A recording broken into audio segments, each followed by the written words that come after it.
Hello everyone, we are Team 5th grade. Today we are going to share about social media issues. So I want you to think about it. How many times do you spend for social media? And what is the purpose? In the research, most people tend to use social media in order to research information or communicate with friends. We would like you to think about yourself and how you use social media. In recent years, some problems which are caused by social media have been increasing. If you use it badly, you will get pain and hard to live. Why do we fall into such a situation? Is there a good way to get along? We choose this topic to find a solution. We take survey about social media. First question is how many apps do you have? According to results of this chart, people who have 3 to 7 apps is the largest part. It is 58%. And people who have 7 to 10 apps is the second largest part. Second question is how many hours do you use social media? According to results of this chart, people who use social media for 4 to 8 hours is the largest part, and people who use social media for 1 to 3 hours is the second largest part. Third question is how much do you trust information on social media? According to results of this chart, people who not really trust information on social media is the largest part, and people who trust little information on social media is the second largest part. As you can see, social media become familiar in our life. These are some examples which social media cause. Cyberbullying, harm to mental health, and low life quality. Young people tend to fall into these programs. You can't let go of your mobile phone because you may be the target of bullying just because the reply is delayed. The feeling of wanting to be recognized and complimented by others is too strong. And radical video and photos are released, resulting in a digital tattoo. We interviewed two persons. First one is Professor Daniel Brody, and second is Associate Professor Naomi Tamashiro. What extent, if any, can social media affect our ability to think, to listen, and the behavior? Okay, so your first question is really good. It was, I think, maybe 2017, there was a live interview with the former CEO of Facebook. I think he's the former CEO. This was at Stanford University, and he was kind of admitting to the live audience at Stanford that the engineers who run Facebook had developed these techniques to manipulate the emotions and to manipulate our level of engagement with these kinds of media. So he was the head, he was the co-CEO, or I believe co-founder. He's originally from India. And he was talking about this, and I can't remember the quote precisely, but he was saying that 10 years before that, he admits that Facebook had invented these kinds of tools, digital tools, that are actually ripping apart the fabric of society because they were able to manipulate search results and target individuals to present information to individuals to reinforce their biases.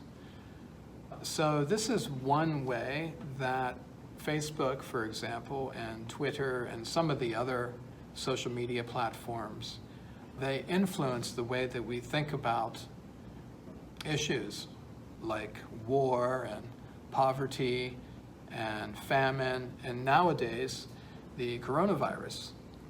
So if they can manipulate us, that also stands to reason that they can manipulate the way that we think about these. And the way that we think, it translates into the way that we behave and treat others. So these sorts of tools are incredibly powerful, and they have been using these digital tools. They're called algorithms. They have been using them for many, many years, since at least Facebook has been around. Question 2. Why do you think these media are so popular these days? もともとその日本の中でそのソーシャルメディアが広がったきっかけが、おそらくその2011年の3.11の時にこのマスメディアを超えて市民がつながるとか、レスキューしてもらうとか、何か伝えたいことを伝えるとかっていうものですごく発展していったと思うんだよね。Question 3. Some people say that in social media, the product being sold is user. So, we are products. What are your thoughts about this view? I think it stands to reason that we don't pay anything. We don't have to pay a fee to these social media platforms. For example, Google is free, and YouTube. We can load up anything to YouTube. Facebook, of course, is free, and Twitter. So the question is, how are these platforms, how do they make money? How do they survive?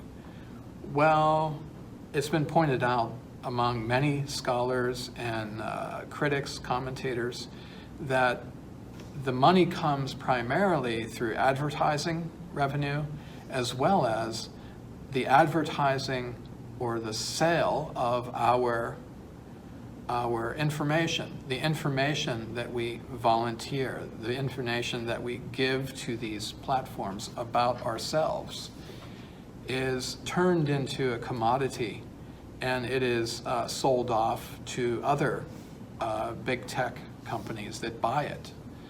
So our interactions in these social media platforms are a kind of a porthole or a tunnel that we enter, and our details of who we are, about what we believe and where we work and our political views, everything, it becomes a kind of product that is sold off to people who are interested in buying these things.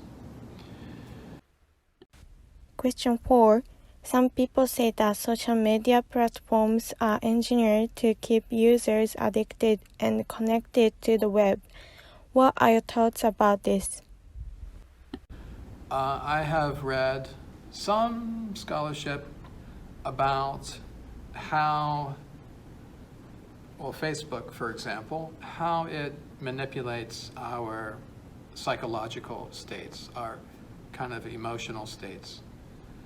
There's actually a lot of research on this, whereby the colors and the way that the we say GUI, graphical user interface, the way that these are designed, any website really, the website designer thinks about the aesthetic, the artful display of information, and how to hook people in, like you and me. How do they hook us and capture our attention so that we spend more and more and more time with our faces planted on the screen, engaging with these platforms. There's a whole psychology behind this industry practice to use the interfaces, colors, images to capture our attention and manipulate our emotions. You'll notice, for example, if you on Facebook, if you sign in, you might notice almost immediately little dots or signals in red to indicate that you have messages or that somebody has commented on your photos or what you have to say. All of these colors are strategically chosen to attract your attention and to raise your heart rate, to get you excited. So the former CEO of Facebook talked about this kind of dopamine. Dopamine is a feel-good hormone that is released in the brain. We experience dopamine, and we experience the dopamine effect when we're eating chocolate. You like chocolate, right? Or having some coffee, talking with friends. When we're with our girlfriend or boyfriend, we're feeling like dopamine released in the brain. Well, the people who run these platforms, they understand that. They understand the psychology of the dopamine hit, as it were. We say hit. So hit means a kind of, if you're smoking a cigarette or you're drinking coffee, you feel a hit of dopamine. So they understand the psychology of the dopamine hit and how people, when they see that other people in their group are paying attention to them, paying attention to you and me as users in the community, when we see those red little dots, they give us a little kind of dopamine hit. And we're more likely to want to see that every day. Every day that we sign in, we're expecting or hoping for some kind of psychological reinforcement in that kind of environment, that social environment. So, yeah, this is one of the ways in which all kinds of social media get us addicted, because they know how to manipulate the chemistry in our brains. I hope that makes sense. Yeah. Question 5. People tend to addicted or be controlled to social media. So how can we handle it? ソーシャルメディアの持ってるっていうのは、そのマスでカバーできないこのレスキュー性とか、何かを集めています、これが本当に欲しいんですっていうもののその拡散力とか、その例えば希望であったりとか、あと本当に政府が流さない情報をしっかりとそこでみんながつながって市民力で広げていくとかっていうものだと思うんですね。多分その大きく言えばその3つから4つあるっていうふうに言われていて、そこの側面と、自分のなんか趣味とか癒しを何かそのちょっと休憩するみたいなところで持っていくっていうことがすごく大事で、そこで引っ張られそうになったり依存しそうになった時にはすぐ離れるだけのこの位置関係っていうのかな、距離感がとっても大事なのかなって思っています。 Next is thesis. Social media have so many negative effects on our mental health, so we should think of a way to use social media. Again, our issue is social media, a session. Today, most of people in the world use social media. We can share our part of life easily and can get inspiration from someone. However, we have affected to our mental health when we use social media too much. Hypothesis. social media can be an effect of our thinking and behavior. Thesis. As we explained before, for many reasons, we should think of a way to use social media.